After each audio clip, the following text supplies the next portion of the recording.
ओम शांति। 3 फरवरी 2024 के बाबा के मुद्रमा हवा के बाबा कहे, मीठे बच्चे, सुदर्शन चक्रधारी भव। तुम्हें लाइट हाउस बनना है। अपने को आत्मा समझो, इसमें गफलत नहीं करो। सुदर्शन चक्रधारी भव, तुम्हें लाइट हाउस बनना है। अपने को आत्मा समझो, इसमें गफलत नहीं करो। प्रश्न, तुम सबसे वंडरफुल स्टूडेंट हो। कैसे? तुम रहते गृहस्थवार में हो। शरीर निर्वाह के लिए 8 घंटा कर्म भी करते हो। साथ साथ भविष्य 21 जन्मों के लिए भी 8 घंटा बासमान बनाने की सेवा करते हो। सब कुछ करते बाप और घर को याद करते हो। यही तुम्हारी वंडरफुल स्टूडेंट लाइफ है। नॉलेज बहुत सहज है, सिर्फ पावन बनने की मेहनत करते हो। ओम शांति। बाप बच्चों से पूछते हैं, नंबरवार पुरुषार्थ अनुसार मूल वतन भी नंबरवार जरूर याद आता होगा। बच्चों को ये भी जरूर याद आता होगा कि हम पहले शांति धाम के रहने वाले, फिर आते हैं सुख धाम में। ये तो जरूर अंदर में समझते होंगे। मूल वतन से लेकर ये जो सृष्टि का चक्कर है, वह कैसे फिरता है, ये भी बुद्धि में है। इस समय हम ब्राह्मण हैं, फिर देवता, क्षत्रिय, वैश्य, शूद्र बनेंगे। ये तो बुद्धि में चक्कर चलना चाहिए ना। बच्चों की बुद्धि में ये सारी नॉलेज है। बाप ने समझाया है, आगे नहीं जानते थे, अभी तुम ही जानते हो। दिन प्रतिदिन तुम्हारी वृद्धि होती रहेगी। बहुतों को सिखलाते रहते हैं, जरूर पहले तुम ही सुदर्शन चक्रधारी बनेंगे। यहाँ तुम बैठे हो, बुद्धि से जानते हो, वह हमारा बाप है। वो ही सुप्रीम टीचर, सिखलाने वाला है। उसने ही समझाया है कि हम 84 का चक्कर कैसे लगाते हैं। बुद्धि में जरूर याद होगा ना। ये बुद्धि में हर वक्त याद करना है। लेसन कोई बड़ा नहीं है, सेकंड का लेसन है। बुद्धि में रहता है कि हम कहाँ के रहवासी हैं, फिर यहाँ कैसे पाठ बजाने आते हैं। 84 का चक्कर है। सतयुग में इतने जन्म, त्रेता में इतने जन्म, ये चक्कर तो याद करेंगे ना। अपना जो पोजीशन मिला है, पाठ बजाया है, वह भी जरूर बुद्धि में याद रहेगा। कहेंगे हम ये डबल सिर ताज थे, फिर सिंगल ताज वाले बने, फिर सारी राजाई ही चले गई, तमो प्रधान बन गए। ये चक्कर तो फिरना चाहिए ना। इसलिए नाम ही रखा है सुदर्शन चक्रधारी। आत्मा को ज्ञान मिला हुआ है, आत्मा को दर्शन हुआ है। आत्मा जानती है हम ऐसे ऐसे चक्कर लगाते हैं, अब फिर जाना है घर। बाप ने कहा है, मुझे याद करो तो घर पहुंच जाएंगे। ऐसे भी नहीं कि इस समय तुम उस अवस्था में बैठ जाएंगे, नहीं। बाहर की बहुत बातें बुद्धि में आ जाती हैं। किसको क्या याद आता होगा, किसको क्या याद आता होगा। यहाँ तो बाप कहते हैं, और सब बातों को समेट एक बाप को याद करो। श्रीमत मिलती है, उस पर चलना है। सुदर्शन चक्रधारी बनकर तुमको अंत तक पुरुषार्थ करना है। पहले तो कुछ पता ही नहीं था, अब तो बाप बतलाते हैं। उनको याद करने से सब कुछ आ जाता है। रचयिता और रचना की आदि मध्यंत का सारा राज बुद्धि में आ जाता है।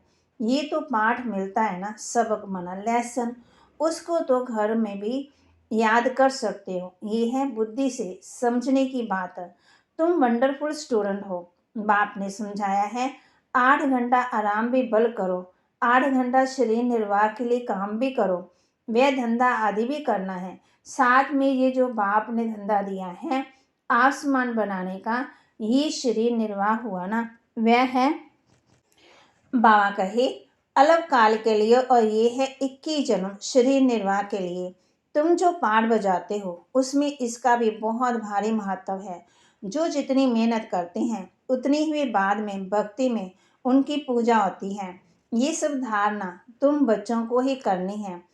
तुम बच्चे पाठधारी हो। बाबा तो सिर्फ ज्ञान देने का पाठ बजाते हैं, बाकी शरीर निर्वाह के लिए पुरुषार्थ तुम करेंगे, बाबा तो नहीं करेंगे ना। बाप तो आते ही हैं बच्चों को समझाने के लिए कि ये वर्ल्ड की हिस्ट्री ज्योग्राफी कैसे कैसे रिपीट होती है, चक्कर कैसे फिरता है, ये समझाने के लिए ही आते हैं। युक्ति से समझाते रहते हैं। बाप समझाते, बच्चे गफलत मत करो। सुदर्शन चक्रधारी अथवा लाइट हाउस बनना है, अपने को आत्मा समझना है। ये तो जानते हो, शरीर बिना आत्मा पाठ बजा ही नहीं सकती है।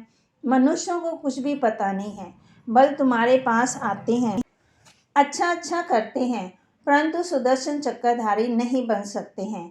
इसमें बहुत प्रैक्टिस करनी पड़ती है। तो फिर कहाँ भी जाएंगे तो जैसे ज्ञान का सागर बन जाएंगे। जैसे स्टूडेंट पढ़कर टीचर बन जाते हैं, फिर कॉलेज में पढ़ाते हैं, फिर अपने कार्यभार में लग जाते हैं। तुम्हारा तो बाबा कहते धंधा ही है टीचर बनना। सबको सुदर्शन चक्रधारी बनाओ। बच्चों ने चित्र बनाया है डबल से ताज राजाएं, फिर सिंगल ताज वाले राजाएं कैसे बनते हैं। ये तो ठीक है, परंतु कब से कब तक डबल ताज वाले थे, कब से कब तक सिंगल ताज वाले बने, फिर कैसे और कब राज्य छीना गया, वह डेट्स लिखनी चाहिए। बाबा होमवर्क दे रहे हैं। ये बेहद का बड़ा ड्रामा है। बाप कहते हैं अभी ब्राह्मण हैं, ब्राह्मण ही संगम युग के हैं, ये किसी को मालूम ही नहीं जब तक तुम ना बताओ। ये तुम्हारा अलौकिक जन्म है। लौकिक और पारलौकिक से वर्षा मिलता है, अलौकिक से वर्षा नहीं मिल सकता। इन द्वारा बाप तुमको वर्षा देते हैं। गाते भी हैं, हे प्रभु, ऐसे कभी नहीं कहेंगे हे प्रजापिता ब्रह्मा। लौकिक और परलौकिक बाप को याद करते हैं। ये बातें कोई नहीं जानते, तुम जानती हो। पारलौकिक बाप का है अविनाशी वर्षा, लौकिक का है विनाशी वर्षा। समझो कोई राजा का बच्चा है, 5 करोड़ वर्षा मिलता है, और बेहद के बाप का वर्षा सामने देखेंगे तो कहेंगे इनकी भेंट में तो ये अविनाशी वर्षा है, और वह है सब खत्म होने वाला। आज के जो करोड़पति हैं उन्हों को माया बा कहते चटकी हुई है, वह आएंगे ही नहीं, माना आकर्षण में है। बाप है गरीब निवास। भारत बहुत गरीब है, भारत में बहुत मनुष्य भी गरीब है। अब तुम बहुतों का कल्याण करने का पुरुषार्थ कर रहे हो। अक्सर करके गरीब बा कहते गरीब बीमारों को वैराग आता है, समझते हैं कि जीना क्या काम का। ऐसा रास्ता मिले जो मुक्ति धाम चले जाए। दुख से छूटने के लिए मुक्ति मांगते हैं, सतयुग में मांगते नहीं हैं, क्योंकि वहाँ दुख नहीं है। ये बातें अभी तुम समझते हो। बाबा के बच्चे वृद्धि को पाते रहेंगे। जो सूर्यवंशी चंद्रवंशी देवता बनने वाले हैं, वो ही आकर के ज्ञान लेंगे नंबरवार पुरुषार्थ अनुसार। ये ज्ञान बाप बगैर कोई दे ना सकते। अब तुम बेहद के बाप को छोड़ कहाँ भी नहीं जाएंगे। जिनका बाप के साथ लव है वे समझ सकते हैं। नॉलेज तो बहुत सहज है, बाकी पावन बनने में माया विघन डालती है। कोई भी बात में गफलत की तो गफलत से ही हारते हैं ना। फिर इसका मिसाल बॉक्सिंग से अच्छा लगता है। बाप कहते बॉक्सिंग में 1-2 की जीत पहनते हैं। बच्चे जानते हैं माया हमको हरा देती है। बाप कहते हैं मीठे बच्चे, अपने को आत्मा समझो। बाप खुद समझते हैं इसमें मेहनत है। बाप युक्ति बहुत बताते हैं। हम आत्मा हैं, एक शरीर छोड़ दूसरा लेते हैं, पाठ बजाते हैं। बेहद का बाप के बच्चे हैं, ये अच्छी रीति पक्का करना है। बाबा फील करते हैं माया इनका बुद्धि योग तोड़ देती है। नंबरवार तो है ही, इस हिसाब से राजधानी बनती है। सब एक रस हो जाए तो राजाई ना बने। राजा रानी प्रजा शाहूकार सब बनने हैं। ये बातें तुम्हारे सिवाय कोई नहीं जानते हैं। हम अपनी राजधानी स्थापन कर रहे हैं। ये सब बातें तुम्हारे में भी जो अनन्य जो बच्चे हैं उनको याद रहती है। ये बातें कभी भूलनी नहीं चाहिए। बच्चे जानते हैं, हम भूल जाते हैं। नहीं तो बहुत खुशी रहनी चाहिए। हम विश्व के मालिक बनते हैं, पुरुषार्थ से बना जाता है, सिर्फ कहने से नहीं। बाबा तो आने से ही पूछते हैं बच्चे सावधान, सुदर्शन चक्रधारी होकर के बैठो। बाप भी सुदर्शन चक्रधारी है ना, जो इसमें प्रवेश करते हैं। मनुष्य तो समझते हैं विष्णु है सुदर्शन चक्रधारी, उनको ये पता ही नहीं है ये लक्ष्मी नारायण है। इन्हों को ज्ञान किसने दिया? जिस ज्ञान द्वारा इन्होंने ये लक्ष्मी नारायण का पद भी पाया। दिखाते हैं सुदर्शन चक्र से मारा, तुमको ये चित्र बनाने वालों पर हंसी आती है। विष्णु है निशानी कंबाइंड गृहस्थ आश्रम की। चित्र शोभता है, बाकी ये कोई राइट चित्र नहीं है। बाबा कहते, पहले तुम नहीं जानते थे, चार भुजा वाला यहाँ कहाँ से आया। इन सब बातों को तुम्हारे में भी नंबरवार जानते हैं। बाप कहते हैं, सारा मदार तुम्हारे पुरुषार्थ पर है। बाप की याद से पाप करते हैं। सबसे जास्ती नंबर 1 ये पुरुषार्थ चलना है। टाइम तो बाप ने दे दिया है। गृहस्थ भार में भी रहना है, नहीं तो बच्चों आदि को कौन संभालेगा। वह सब कुछ करते भी प्रैक्टिस करनी है, बाकी और कोई बात नहीं है। श्री कृष्ण के लिए दिखाया है, अकासुर बकासुर आदि को सुदर्शन चक्कर से मारा। अब ये तुम समझते हो, चक्कर आदि की तो बात ही नहीं है।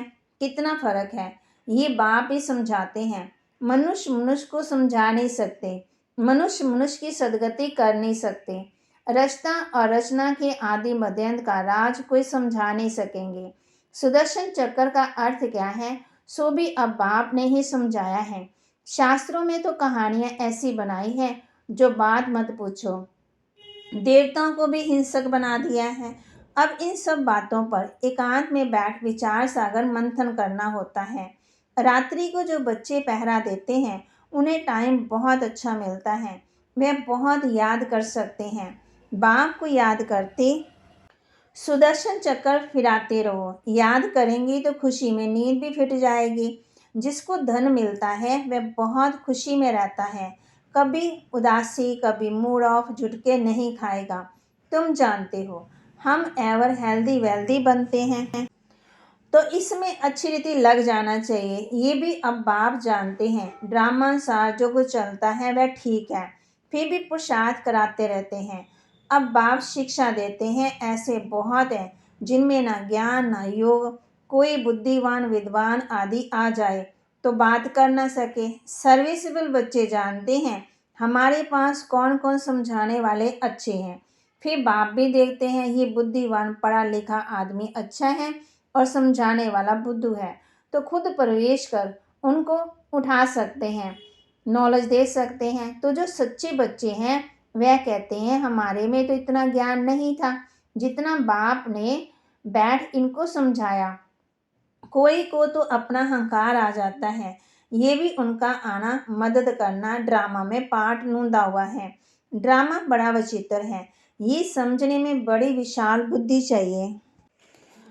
अब तुम बच्चे जानते हो, हम वह राजधानी स्थापन करे हैं जिसमें सब गोरे ही गोरे थे, काले वहाँ होते नहीं हैं। ये भी तुम गोरा और काला चित्र बनाकर लिखो। बाप कहते 63 जन्म काम चिता पर बैठ ऐसे काले बन गए, आत्मा ही बनी है ना। लक्ष्मी नारायण का भी काला चित्र बनाया है। ये नहीं समझते कि आत्मा काली बनती है। ये तो सज्जों के मालिक गोरे थे, फिर विकारों पर बैठने से काले बनते। आत्मा जन्म लेते लेते तमो प्रधान बनती है, तो आत्मा भी काली और शरीर भी काला हो जाता है। तो हंसी हंसी से पूछ सकते हैं, तो लक्ष्मी नारायण को कहाँ काला कहाँ गोरा क्यों दिखाया है। कारण ज्ञान तो है ही नहीं। श्री कृष्ण ही गोरा फिर श्री कृष्ण ही सांवरा क्यों बनाते हैं, ये तो तुम अब भी जानते हो। तुमको अभी ज्ञान का तीसरा नेत्र मिला है।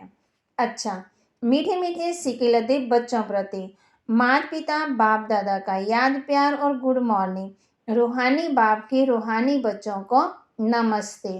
रूहानी बच्चों की रूहानी बाप दादा को दिलवा जान सिकवा प्रेम से नमस्ते। धारणा के लिए मुख्य सार, खुशी से भरपूर रहने के लिए एकांत में बैठ मिले हुए ज्ञान धन का सिमरन करना है। पावन व सदा निरोगी बनने के लिए याद में रहने की मेहनत करनी है। खुशी से भरपूर रहने के लिए एकांत में बैठ मिले हुए ज्ञान धन का सिमरन करना है। पावन व सदा निरोगी बनने के लिए याद में रहने की मेहनत करनी है। बासमान मास्टर ज्ञान सागर बन, सबको सुदर्शन चक्रधारी बनाना है। लाइट हाउस बनना है। भविष्य 21 जन्मों के लिए शरीर निर्वाह के लिए रूहानी टीचर जरूर बनना है। वरदान, त्रिकालदर्शी स्थिति द्वारा तीनों कालों का स्पष्ट अनुभव करने वाले मास्टर नॉलेजफुल भव। त्रिकालदर्शी स्थिति द्वारा तीनों कालों का स्पष्ट अनुभव करने वाले मास्टर नॉलेजफुल भव। जो त्रिकालदर्शी स्थिति में स्थित रहते हैं वे एक सेकंड में तीनों कालों को स्पष्ट देख सकते हैं। कल क्या थे, आज क्या हैं और कल क्या होंगे, उनके आगे सब स्पष्ट हो जाता है।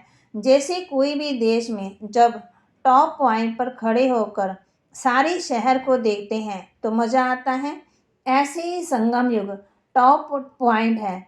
इस पर खड़े होकर तीनों कालों को देखो और फलक से कहो कि हम ही देवता थे और फिर से हम ही बनेंगे। इसी को कहते हैं मास्टर नॉलेजफुल।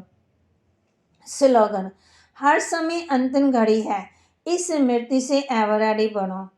एवर रेडी कैसे बनेंगे? हर समय अंतिम घड़ी है, इस स्मृति से एवर रेडी बनो। बाबा हम बच्चों को एवर रेडी बना रहे हैं कि बच्चे सदा ही एवर रेडी रहना। ओम शांति।